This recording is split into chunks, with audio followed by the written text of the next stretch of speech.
नरेंद्र मोदी यांनी तिसऱ्यांदा पंतप्रधान पदाचा पदभार स्वीकारला आहे. पदभार स्वीकारताच मोदी यांनी पंतप्रधान म्हणून पहिली सही शेतकऱ्यांसाठी केली आहे. मोदी यांनी पीएम शेतकरी सन्मान निधी योजनेअंतर्गत दिल्या जाणाऱ्या आर्थिक मदतीला मंजुरी दिली आहे. या निर्णयानंतर आता देशातील कोट्यावधी शेतकऱ्यांच्या बँक खात्यात 2000 रुपये येणार आहेत. शेतात पेरणी करण्यासाठी शेतकऱ्यांची लगबग सुरू आहे. बी बियाणे खरेदी करण्यासाठी अनेक शेतकरी पैशांची जुळवाजुळव करत आहेत. असे असतानाच नरेंद्र मोदी यांनी पीएम शेतकरी सन्मान निधी योजनेबाबत महत्त्वाचा निर्णय घेतलाय.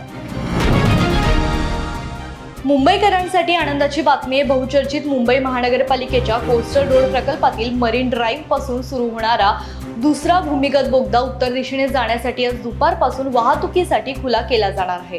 मरीन ड्राईव्ह ते हाजी अली असा एकूण 6.25 किलोमीटर अंतराचा हा बोगदा पार करण्यासाठी अवघे 10 मिनिटे पुरेसे ठरणार आहे. त्यामुळे मुंबईकरांच्या वेळेची बचत तर होणारच आहे. पुणे शहरासह जिल्ह्यात धुमाकूळ घातलेल्या पावसाने गेल्या 34 वर्षातील सर्व विक्रम मोडले. गेल्या काही दिवसात पडलेल्या जोरदार पावसामुळे पावसाळ्याच्या सुरुवातीला शहराच्या वार्षिक सरासरी 41% पावसाची नोंद झाली आहे. पुणे शहरात यावर्षी आतापर्यंत सुमारे 315 मिलीमीटर पावसाची नोंद झाली आहे. पुणे शहरात शनिवारी मुसळधार पाऊस झाला. शिवाजीनगर येथे 117 मिलीमीटर पावसाची नोंद झाली होती. 1991 नंतर प्रथमच एका दिवसात इतक्या मोठ्या प्रमाणात पावसाची नोंद झाली आहे. जूनच्या सरासरी जवळपास 64% पाऊस एकाच दिवसात पडलाय. जम्मू काश्मीरच्या रियासी जिल्ह्यामध्ये रविवारी यात्रेकरूंच्या बसवर भीषण दहशतवादी हल्ला झाला.